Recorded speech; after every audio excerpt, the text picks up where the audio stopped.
I am the candidate who has been consistently showing the left for the frauds that they are. Where it's statutory maternity pay, it is a function of tax. We're taking from one group of people and giving to another. This, in my view, is excessive. You say in your piece also you were struck by the number of immigrants who hate Israel, to use your words.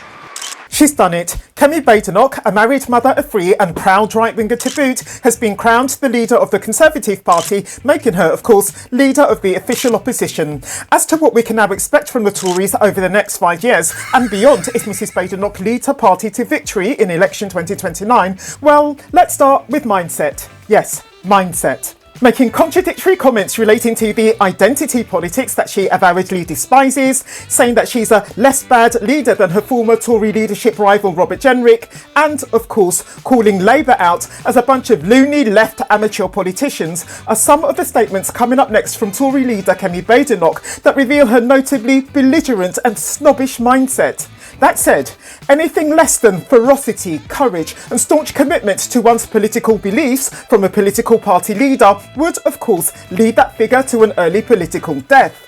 I'm not totally convinced by Mrs B's comparison of her apparent benevolence to that of Mother Teresa herself, but you can make up your own mind on what Mrs B is really made of while you watch this very telling interview between the Tory leader and Talk TV's Mike Graham from October 2024. And if you don't enjoy the comments that I've added to certain parts, yes, you can have your money back. Kemi Badenoch, welcome to Talk. It's the first time I've been able to interview you. The race is underway. You and Robert Jenrick, the final two. You wrote in the Telegraph this week that you're the only one that can kind of unite the Tory party. You're the only one, the only candidate, and they must get it right. Is it now kind of the gloves are off for you and Robert Jenrick? Well, the gloves have always been off for me, but that's because I've been tackling Labour most of the time. And that's what I mean. That I am the candidate who has been consistently showing the left for the frauds that they are. And we see it now with Keir Starmer in government. You look at the mess he's making of everything. He's only had 100 days, lost his chief of staff. He's got this freebie scandal that doesn't stop giving. We need to make sure that we turn ourselves around in time for the next election so that we can get them out. And that means renewal. And I am the bold choice. I am the conviction politician. I'm not making it up as I go along. I've been consistently showing who I am and what I'm about. OK then, let's see who you are, Mrs Badenoch, and what you're about.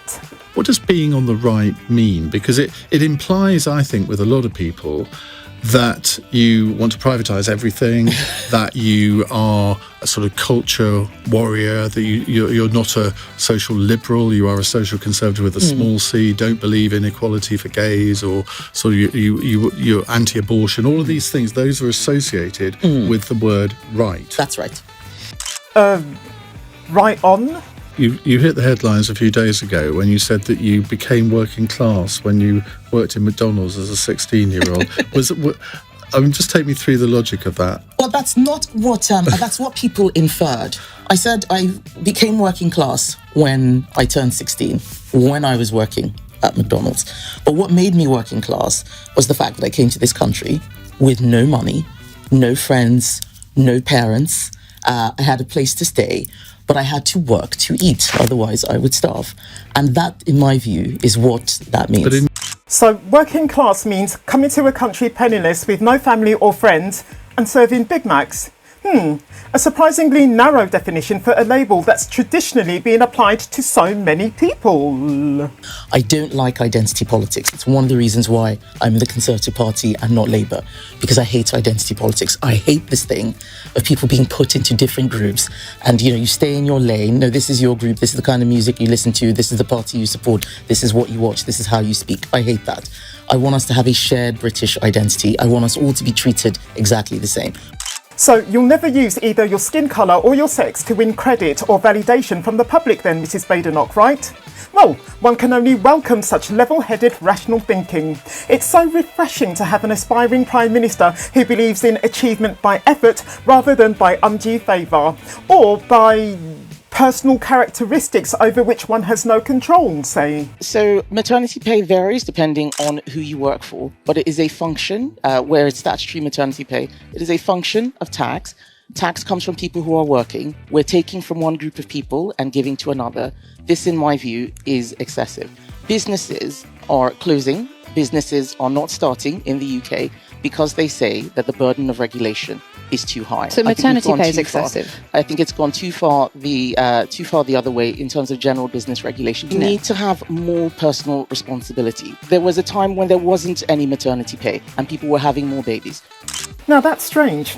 In their 14 years in power, the Tories didn't quite abolish taxation on grounds that it's excessive to take from one group to give to another. That aside, I wish Mrs Badenoch every success with reintroducing the 1950s, a time when there was no maternity pay and people lived in absolute squalor. You say in your piece also you were struck by the number of immigrants who hate Israel, to use your words. Who do you mean and how do you know that? Well, because we're seeing it on social media, we're hearing it. One of the things that I found most upsetting after October 7th was watching people rip down posters of missing, kidnapped children from walls and lampposts in London. We've never seen that here before. I think that is beyond the pale. How do you know that people who did that are recent immigrants? And if you say you saw that on social media, do you think social media is always a reliable source from where to get your views? A quick question of mine too, if you don't mind, Miss Kunzberg. Mrs Badenoch, are you aspiring to be the leader of the UK or the leader of Israel? So when you say recent immigrants who hate Israel, yes, who do you specifically mean? I know what you're trying to do, Laura. You want me to say Muslims, but it isn't all Muslims. So I'm not going to do that. I'm not going to play this game. I should be able to say that I have made an observation without you trying to portray it as me attacking a particular group. Kemi Badenoch, that's what you'd like to say. But I've answered the question. In any way, I'm asking you on what evidence do you base this claim? Who are you talking about? I told you things that people write, people I've met, observations. I talked about people ripping down posters. We saw who was doing it. We read about cases. I have answered the question multiple times. Yeah? Well, all that anecdotal evidence, along with your own eyewitness accounts of, well, you didn't say how many recent immigrants you saw on the news going round ripping down posters of the Jewish children who went missing after the October the 7th attacks. But still, anecdotes combined with news clips showing people who are patently recent immigrants all stand as concrete evidence of your claim that high numbers of recent immigrants to the UK hate Israel. We'll have the debate on the significance of that apparent fact, that indisputable fact another time. I didn't get an answer to my question, so my question still stands. Which country, Mrs Badenoch, are you hoping to lead? The UK or Israel? Or are you basically after global dominance? Anyway, now we know just who Mrs Badenoch is and what she's about. And you've said as well that they can't call you racist, that's why you're the best candidate for the job. Do you think they would try and do that? Of course they will. They will, but it doesn't work. And I know this because we had this when the BLM protests were happening. We came under a lot of attacks. There was all sorts of pressure for us to do all sorts of things that were not conservative, decolonize this, decolonize that. And I resisted it. Some of them tried to portray me as a tool of the racists, but I know how to deal with that. I know how to bat it away because I believe in this country and I believe in equality under the law. None of this protected groups stuff. We have protected characteristics. You as a white man are as protected as me as a black woman, not a hierarchy of groups. And that's something that I always championed. Getting this nonsense out of schools, getting it out of our public service. I did a lot. There's more that I would have liked to do. And if I'm leader of the opposition, I will expose Labour for being student politicians. Hold up, Mrs B. You've willingly reaffirmed a previous statement of yours that says, I'm the best person for the job because they, whoever they are, can't call me racist. That's a blatant contradiction of your objection to identity politics. You were telling people to trust you because of your skin colour. To this contradiction, we can add that being black, or more meaningfully, being non-white, doesn't necessarily mean that you can't be racist, that you're not capable of discriminating against others who share your skin colour because of their skin colour. The best way to avoid being labelled a racist is not to be racist. Not being racist is a characteristic that anyone of any colour can embody. If you disagree with that, Mrs B, you're saying that all your fellow Tories who are white are racist. or at the very least, they can be called racist. One other thing, we have a government of what you're calling student politicians, have we? So, what do you call a party who, in their 14 whole years in power, plunges us into a cost of living crisis and lets immigration go through the roof? Just wondering, and in case any of you lovely viewers are wondering, where immigration is concerned, I'm representing what the media, with all of its right-wing bias, says about our immigration levels. I am by no means representing my own views on our immigration levels. And if you are leader of the opposition, what would you do as your job? Because I was with a fairly senior Tory just the other day, and I actually said to him, what should I ask Kemi? And he said, ask her what she would do as leader of the opposition, because it feels at the moment that, you know, Reform are like the opposition, or we're the opposition sometimes, but the Conservative Party hasn't really been in opposition yet against Keir Starmer. Oh, we are the opposition. But the Conservative Party is more than the MPs, and this is what my campaign is about. That we leave the centre-right to just, whoever is the Tory MP at that time. You look at what the left has. They've got an army. They've got the unions. They have loads of charities repeating their lines. They have, I tease them that the BBC is working for Labour. We need to get serious. As leader of the opposition, I will be rebuilding that coalition. Where is business? Business has stopped talking about Conservative values. They just stay quiet. We need to get them out there. I have a lot of links to the business community, not just from my time as business secretary. They like what I've got to say. Being a leader of the opposition is about showing a vision and getting the army behind you that will help you win the next election. But that means being great at the dispatch box. People have seen me at the dispatch box. Look at what I've been doing with Angela Rayner, for example, showing that she doesn't understand what she's doing. Another student politician. Okay, let's take a look at what you've been doing to Deputy Prime Minister Angela Rayner. So I'd like to extend a very warm welcome to her on her first outing as a minister in the chamber, because it's only going to be downhill from here.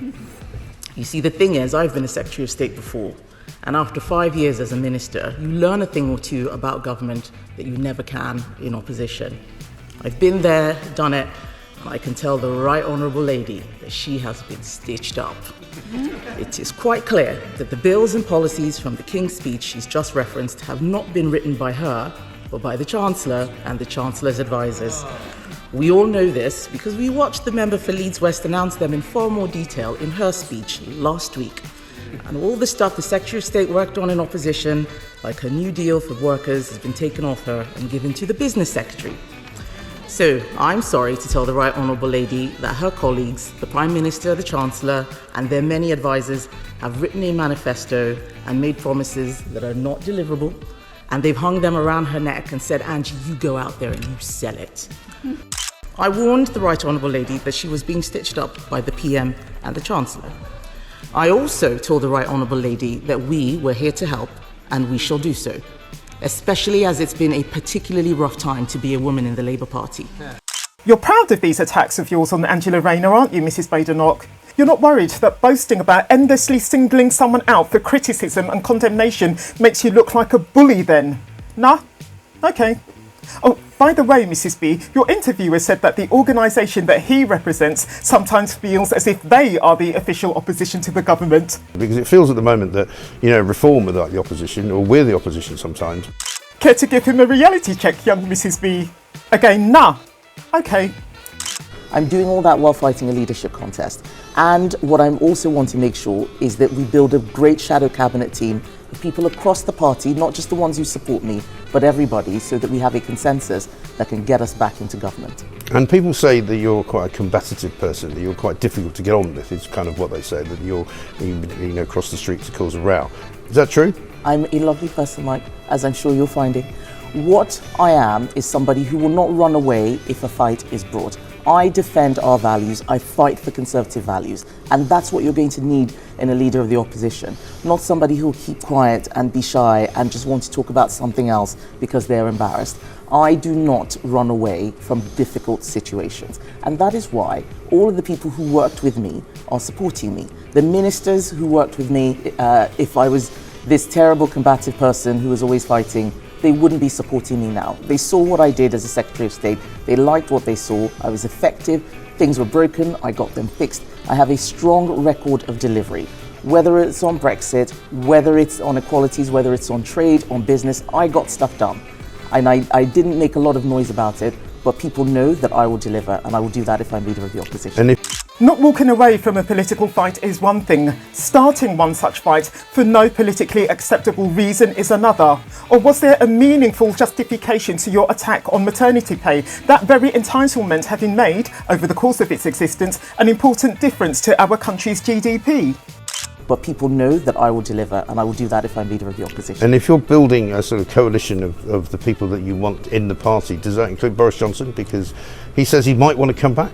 Well, Boris is not an MP, and we need to work with who is there. I'm about the future, not the past. If there is an association that would like him to be their MP, I think that's fantastic. I didn't want him to leave Parliament. I think it's a shame that he did. But we can't keep talking about the past. The public want to know what the future is about. It's why my campaign is called Renewal 2030. We thought we were going to be in government all of this decade. We thought it would be the roaring 20s. And look where we are now, Labour in government. What are we going to do with the next decade? That's our next chance. So let's talk about the future. What will the country be like? And in order to do this in one term, we need to go bold. We've got one chance to get this right. None of this changing leader every 5 minutes like we're changing tissues because we don't like this person or that person. The public aren't interested, the members are fed up, and even the activists and donors will walk away if we get this wrong. And that's why I'm urging people to vote for me, because I am the bold choice. I'm the one who can turn this around. You're certainly bold, Mrs. B, but everyone hates you.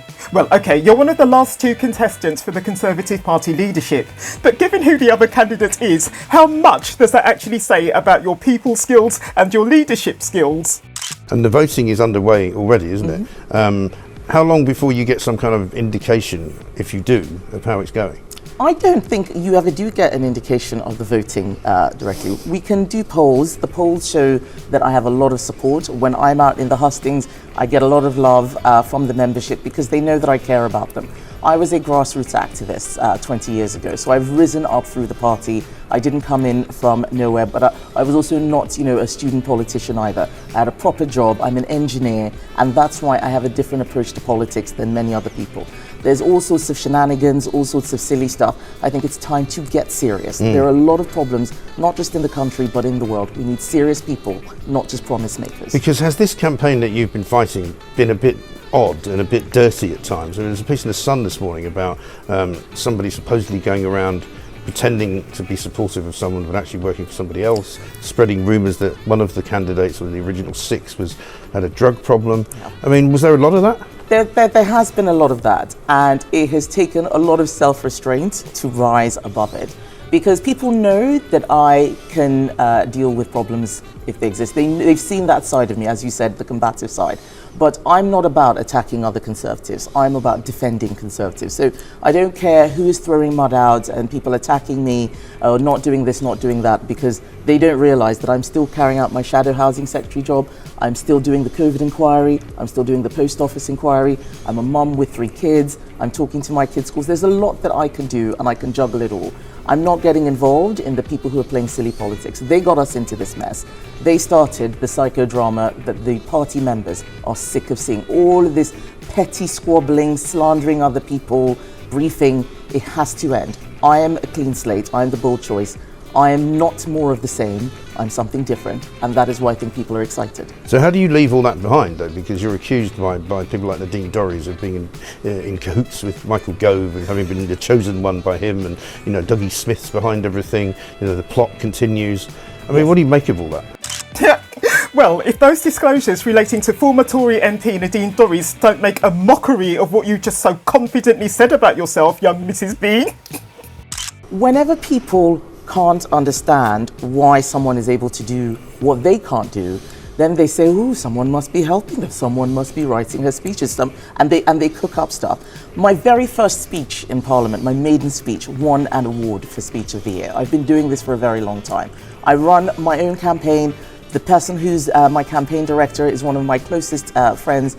He used to be an MP, Lee Rowley. Everybody can see who's running my campaign. But as I said, there are lots of people who spend more time attacking fellow Conservatives than taking their fight to our political opponents in the Labour Party, and we need to stop that. I will stop that. I've never been a blue on blue person. I will stop that by making sure that Parliament has good people in it, proper Conservatives, not just people who want to be MPs for the showbiz aspect of it. And my shadow cabinet will also have the people who are there on merit, not but just because they supported me or because they're my friends. Is there a place for Robert Jenrick in there? There's a place for all of the candidates. It might be a different job than the one that they want to do, but I think that we all need to pull together as a team now. It's time for us to pull together. And I had him in the studio just the other day, and he was saying he was quite surprised that you weren't doing that many interviews. I mean, clearly you're doing one now, so that may not be a good question, but you haven't done a lot of interviews. And you've been accused of ducking some of them, like from Laura Kuenssberg, for example. Well, I was on Laura Kuenssberg at conference, and she tried to get me to say some funny things, and I wasn't having any of it. I can do interviews very well, but I don't do interviews if I don't have something new to say. I'm not a rent-a-gob. I'm not going to be running around TV studios like a blue-ass fly saying, look at me, look at me. A lot like Mrs B's description of herself from earlier in this interview, when she basically described herself as Mother Teresa reborn, that arguably vulgar epithet that we've just heard her use is meant, I think, to humanise her to her audience. I'm not falling for her guile. The woman is quite obviously an AI fiction. When I have something to say, I say it, and when I do, it cuts through. Less is more. People are not dying to hear from politicians over and over again. They want to see us doing our jobs. I am doing my job as Shadow Housing Secretary. I'm still fighting for this country every day, making sure that we take Labour to task, and that sometimes means that I can't be in the TV studios, but I'm here now. And are there questions that you don't like to be asked, for example, like personal questions? No. I mean, I may not answer questions if I think that they're inappropriate, but ask away. Okay. Have you ever taken any illegal drugs? Never. So Not once. So that's pretty categorical. Yes. Is there anyone that you absolutely wouldn't have in the cabinet, shadow cabinet? Yes, but I don't think it's fair to name them. I will know things about people, personal things, which, it's HR, it's work related. I don't think it's fair to say that on TV and attack others. As the Reaganite slogan of never attack a fellow Conservative for me is very important, and that's why I'm fighting a clean campaign, talking about what I want to do, my values, my principles, rather than talking about other candidates. Well, the government are doing a pretty good job of speaking for themselves, aren't they? I mean, you don't really need to say much to criticise them. When your enemy is making a mistake, sometimes it's best to not get involved. Quite. And I think that's what's been happening. The other but we have been highlighting quite a lot. Yes, I mean, there's a lot to get at. Yeah. Robert Jenrick also said he was hoping to get a debate with you before the voting's over, sooner rather than later, I think he said. He was asking Tim Davie from the BBC. Have you had any sort of approaches from the BBC or anybody? Yes, we have, but I find this very interesting. Right at the beginning of the campaign, all 6 candidates were made to agree with the party board that we would not get involved in debate organisation, that the party board would decide what we did, because this is an internal battle. So I'm sticking to that.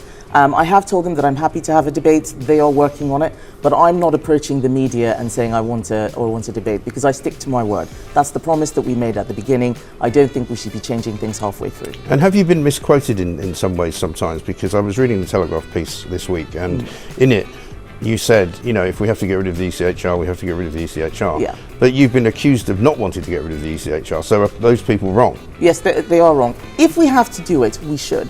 But it is not a silver bullet, and it's not even that radical. What we need to do on immigration has to be systemic. The system is broken in so many areas. Immigration is one of them. And I keep saying that if we left the ECHR today, we would not be deporting any more people, because the people who are responsible for it don't want to do this job. I've met many Home Office officials. They're lovely people. They want to look after refugees. They want to help asylum seekers, and that's great. Go and work in a charity that does that. Yeah. Leaving the ECHR means that they just find something else. They just find something else to use as an excuse. We need to replace the people, get people who actually want to man borders. We need to look at numbers, but numbers alone won't matter. Culture matters. Who's coming into the country? There's no point having 10,000 net migration when 100,000 good people have left and 110,000 bad people have come in. That's still a problem, and you'll hit the net migration figures. Sounds like our Kemi knows her law. She's aware that dumping the ECHR wouldn't automatically enable us to do whatever we want regarding immigration, because, as she kind of implies, there are other laws in the way. Knowledge of law is always an asset in politics, and numerous MPs, past and present, come from a background in law. I'm an engineer. I'm not a lawyer, so I'm not just throwing out words. Lawyers are able to meet the letter of something and not the spirit. Oh, and here I was praising you for your knowledge of law, Mrs. B, paying tribute to that knowledge as if you were none other than a graduate in law from Birkbeck, University of London. Hang on, you have got a law degree from Birkbeck. But even if you didn't have a law degree, do you know how you sound criticising lawyers? You're criticising at least half of the party that you want to lead. Knowledge of law, for crying out loud, is an asset in politics and an asset in life. Ask your late idol, Mrs. Margaret Thatcher, former barrister and Conservative Prime Minister for all of 11 years, 1979 to 1990. I know what people in this country want.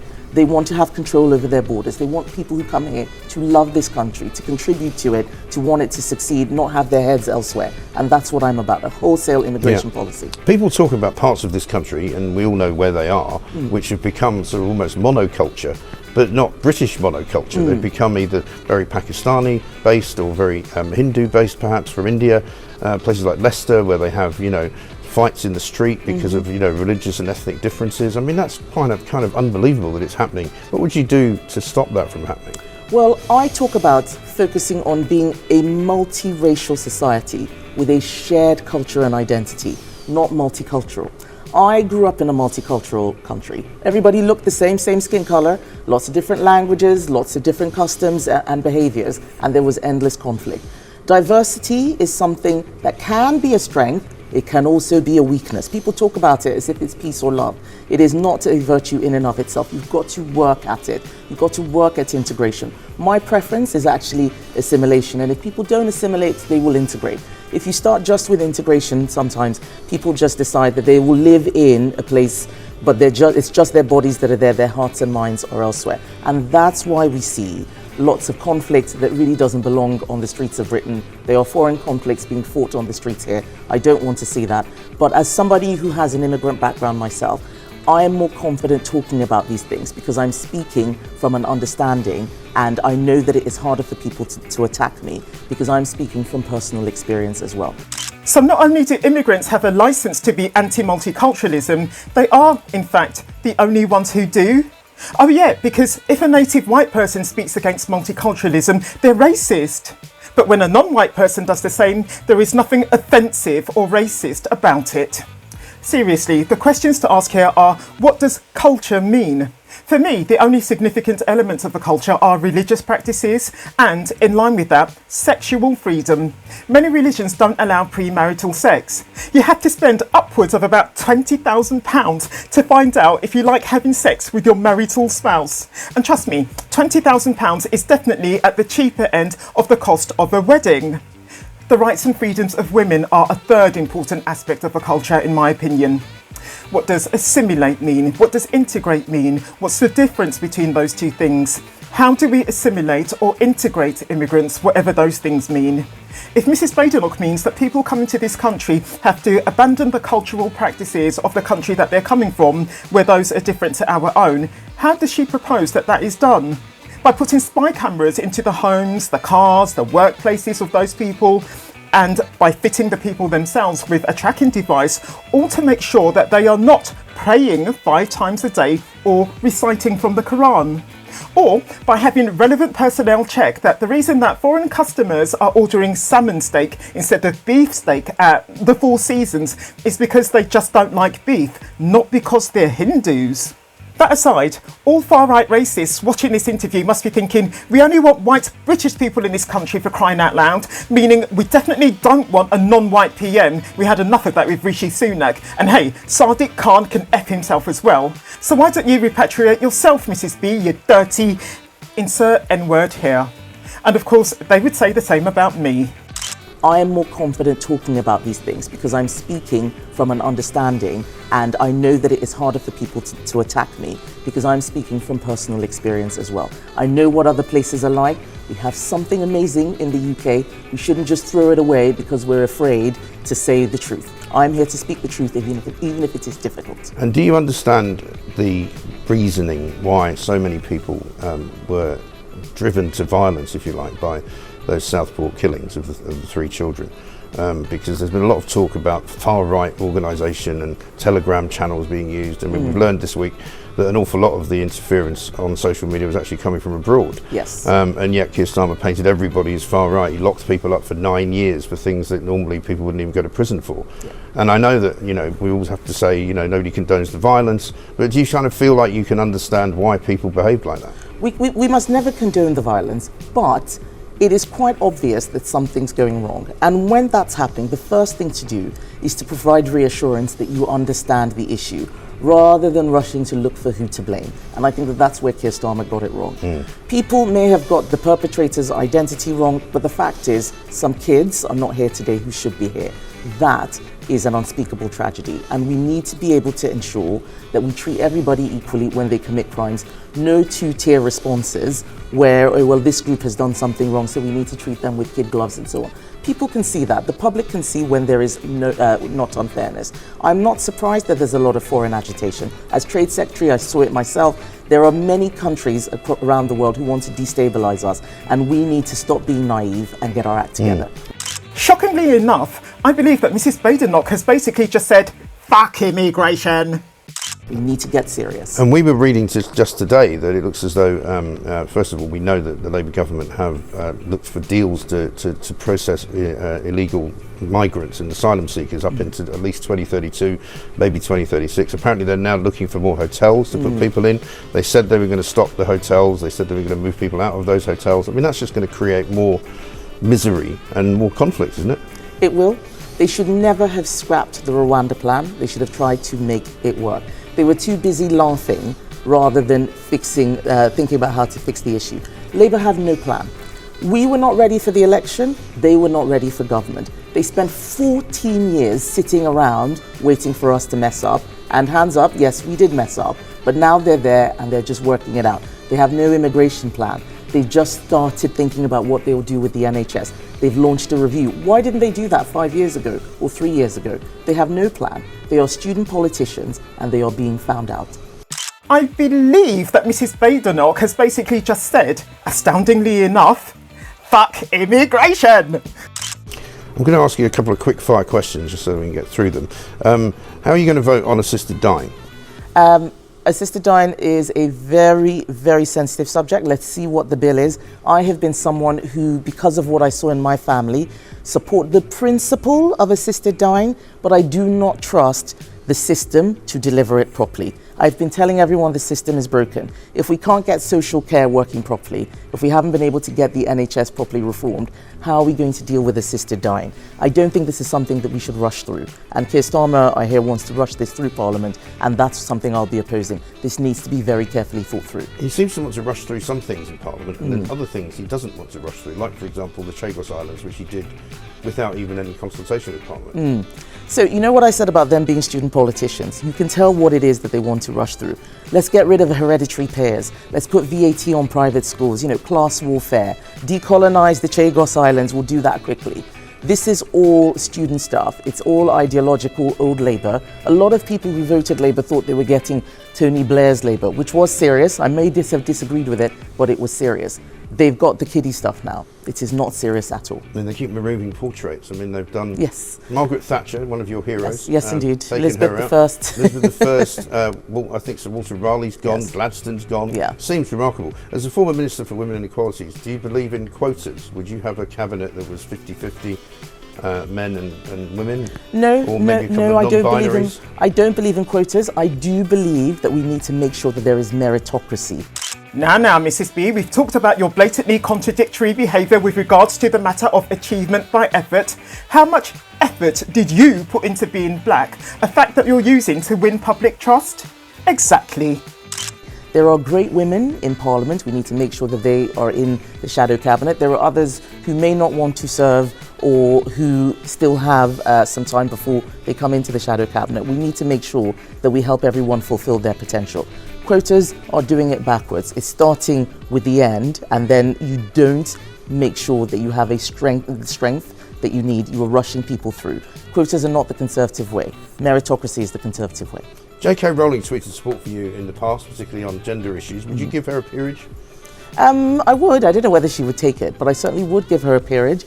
Awarding peerages to people who suck up to you Not you engaging with cronyism or anything, Mrs. B. That said, you are not the only one who treats their bodies to a place in the House of Lords. I'll hold off attacking you then if you happen to have won a peerage for, say, Dr. Hilary Cass. I managed to get Dr. Hilary Cass a peerage because I knew that she was somebody who would have a strong voice in Parliament. These women who have fought for so much need protection. They're attacked relentlessly by all sorts of oddballs and bad people, and I'm really pleased to see her taking up the peerage in the Lords. Hasn't she? Do we need a referendum on net zero? I don't think we need a referendum on net zero. I think we need to get serious. We should never have rushed it through in a 90-minute debate. I spoke in that debate and I questioned what we were doing. I was one of only 2 people who did so. The other was, I think, Graham Stringer on the Labour side. This is what I mean by having a plan and thinking about the system. I'm an engineer. An engineer does not set a target and say, we're going to do this by this date, and then we'll figure out how. You look at the system, you look at what is possible, you create a plan. We need to look at what we're trying to solve. Climate change and a better environment. Let's talk about that rather than a target that may or may not actually fix the problem. And what about this £22 billion black hole that Labour can't seem to identify, even though they keep saying it's there, because they're spending the equivalent amount, £22 billion, on climate change? Yes, exactly. There is no 22 billion black hole. There is 22 billion of Labour's bad choices, and they're trying to pin it on us. But Labour protested that infamous £22 billion public money shortage the second they came to power. So how could they have been the ones to have caused it? Are you saying that Labour are lying about there being all that money gone? Government ministers telling fibs? Well, I never. Seriously, who knows what the truth is regarding the cited £22 billion black hole? Their strategy was to come in and just say, just blame the Tories, Tories, that's where all the problems have been. And the public aren't buying it. They know that there are problems all over the world. They've seen what's happening in other countries. They know that what is happening here is existential. We need to have a plan for Britain. They don't have a plan. They're just running around in circles like headless chickens, trying to blame us. And we need to make sure that we are an effective opposition, delivering the proper change that this country wants to see. And that is what my leadership will be about if I'm lucky enough to win this contest. And Keir Starmer says he doesn't like to do Friday evenings. You've said you're not that great at mornings. Do we need to rethink the prime ministerial clock, or the political clock, if you like, because it's supposed to be more family friendly now, but it doesn't really seem to be. I think that there is a sacrifice that will always be made about politicians. As much as I would love it, we cannot ask for family friendly all the time. Once in a while, yes. During this leadership contest, for instance, in August, I took 10 days off to be with my children. I promised them that we would have a holiday, but that was the right time. Parliament was in recess, and that was what was right for my family. I would not do that at this point in time. You have to do the work hard, and then you can play hard when you're down tools. And I think that we need to stop talking about the Prime Minister having life more family friendly. We need to make life more family friendly for the people out there. That's what our job is. Final question, do you think Keir Starmer will make it 5 years? I think so. I don't think that Labour would even know who to pick to replace him. They might be forced to. But I also think that the Labour Party has a lot of very, very unserious people who, if they even go anywhere near the cameras, things would unravel pretty quickly. So they know he's the best front that they have. This is still Jeremy Corbyn's Labour Party, and that's what I plan to expose if I'm leader of the opposition. It was something that I did very well when Angela Rayner was at the dispatch box. I know their weaknesses, and I would be delighted if the party gave me the opportunity to expose that day after day, week after week, for the next 5 years. Ending the interview as she started it. Fuck Labour! If you've enjoyed this video, I recommend you to watch this one next. I'll meet you there.